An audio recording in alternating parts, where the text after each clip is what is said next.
pain and death are illusions of the weak mind. While his gene seed returns to the chapter, a Marine cannot die.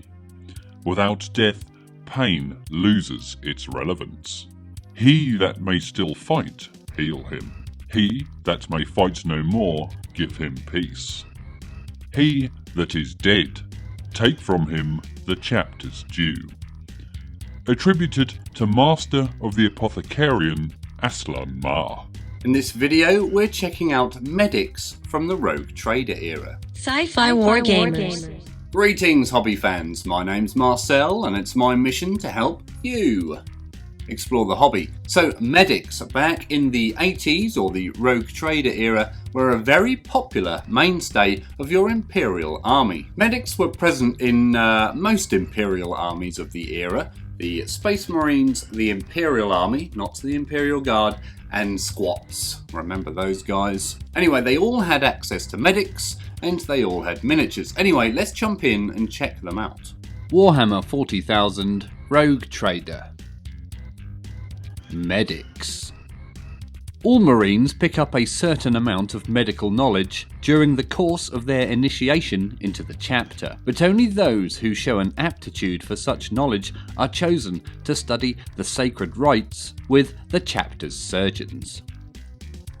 It must be stressed that field medics are primarily soldiers whose duties have been expanded to include the practice of medicine, rather than specialist surgeons who have been given military training.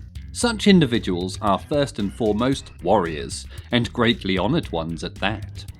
Only champions and heroes are ever initiated into the ways of the Apothecarian. Such is the importance of their duties, for it is the medics who must maintain the bodies of their comrades, in a similar way to that in which members of the Adeptus Mechanicus service and maintain support equipment and vehicles. Without the selfless devotions of its medics, the fighting forces of the Imperium would soon be eroded to the point where they were incapable of fulfilling their duties. It is possible that a casualty's injuries may be so severe that he will succumb to them irrespective of the treatment available.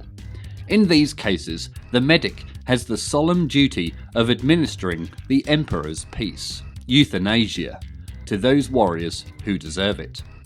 The medic's medipack includes a special humane killer for this task, called a carnifex, a solid spring-loaded piston of metal. This is applied to the sufferer's temple, its powerful spring hurling the piston through the Marine's brain and killing him instantly.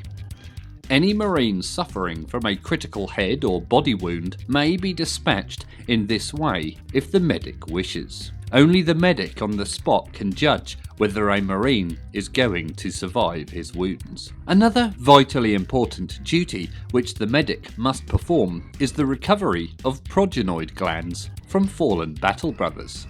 As explained before, the recovery of the gene seed encoded within these glands is vitally important to a chapter's survival and prosperity.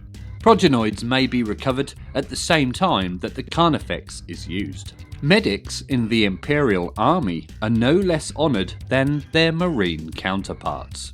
They are not concerned, of course, with the recovery of progenoid glands, and their training is somewhat less sophisticated, since their patients do not have the enhanced physiology of Marines. Nevertheless, they are always both heroic fighters and dedicated servants of their division.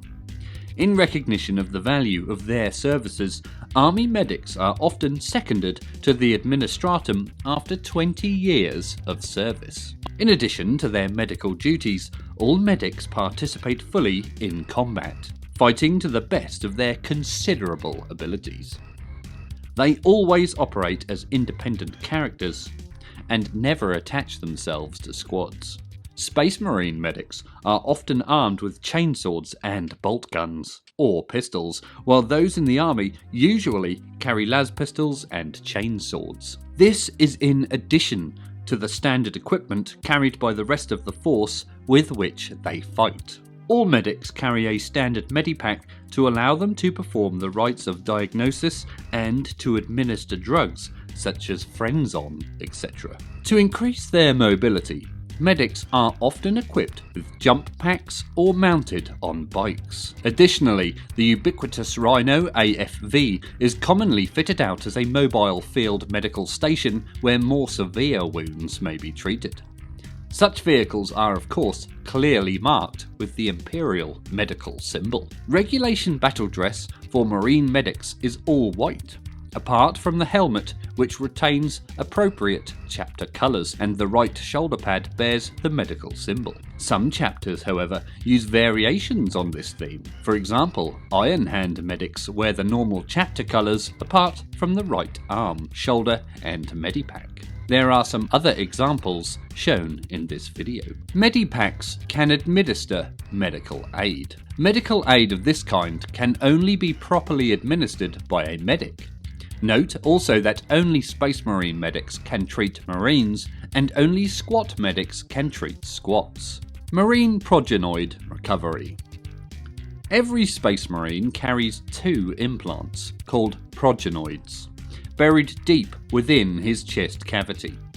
These unique organs are necessary components of the surgical processes which create new Space Marines. These organs are so important that one of the tasks of a Marine medic is to remove them from a dead comrade. The Progenoids can be removed using a special device shaped somewhat like an apple corer. Many Marines carry marker tattoos on their chest and lower neck for this purpose.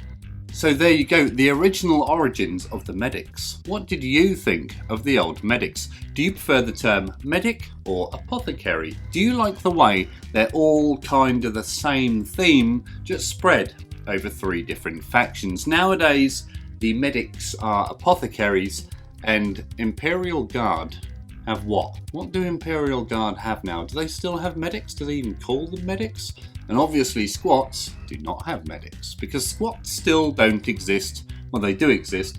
Squats are not around at the moment in 40k, and I'm hoping that's going to change at some point. So anyway, we heard about the origins of the Emperor's Peace and the Carnifex. They changed the name of that. Narthesium, it was Narthesium and a Reductor.